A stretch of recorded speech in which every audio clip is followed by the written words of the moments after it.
Hello everyone, Gabe here. Today we're going to be formulating the ideal diet for your chinchillas at home. Let's get started. First up is hay. Hay should be provided ad libitum, or at all times. Chinchillas need a high volume of high fiber food in order to prevent two of the most prevalent health concerns with the species: gastrointestinal upset and dental disease. Chinchillas are hindgut fermenters, just like rabbits and guinea pigs. This means that they digest most of their food in the cecum and colon. Hay provides a good bacteria flora for their lower intestines. Your best choice for hay is going to be Timothy, but some good alternatives are oat, orchard, and brome.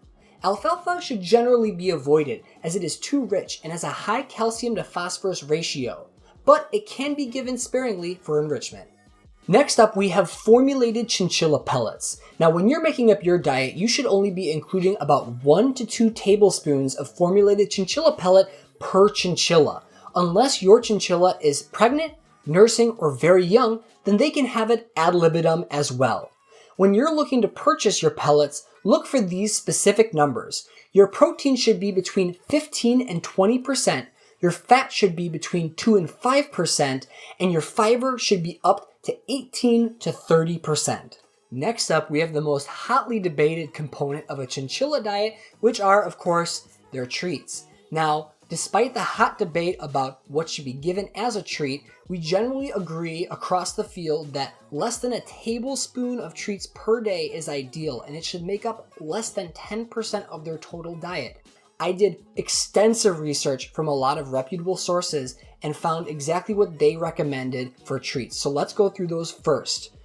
First up, we have Laura Smith from Purdue University. She recommends feeding grains, dried fruits, greens, carrots, raisins, and apples. Next, we have Exotic Nutrition, which is a company based out of Virginia. They recommend dried fruit, dried rose hips, dried herbs, and raisins. Next, we have Avian and Exotic Animal Clinic based out of Arizona. They recommend mint, basil, oregano, romaine, red leaf, carrot tops, and dandelion greens. And finally, we have Rick Axelson, DVM, from the VCA hospitals, and he recommends fresh green vegetables, dried unsweetened fruits, and grains as well. So the important takeaway here is that there are a lot of things that you can offer your chinchilla for treats. It doesn't mean you always should. Chinchillas have incredibly sensitive GI tracts, and one of the most prevalent issues is stomach upset with chinchillas. You're going to come across a lot of people that would tell you not to offer any of these treats, and they have a point. For many individuals, if you offer these foods too quickly, you're going to have serious health concerns. But I know many facilities, breeders, and owners that offer these foods regularly with no repercussions. The base foundation of why we offer food is to make sure that an animal has the building blocks to live a healthy life without causing any concerns. But we know from improving welfare that giving an animal a good life is about much more than just the foundation building blocks. And if we want to provide an animal with great enrichment, don't be afraid to use some of these. Now, for what I use, I personally don't offer any dried fruit. I don't offer any green vegetables. But what I use is rolled oats, and they work great. They're a type of grain, they're small to use, they're easy to use for training, and they're incredibly reinforcing. So if you don't want to take a huge risk, that's what I personally would recommend. And of course, like always, make sure to use any treats in moderation.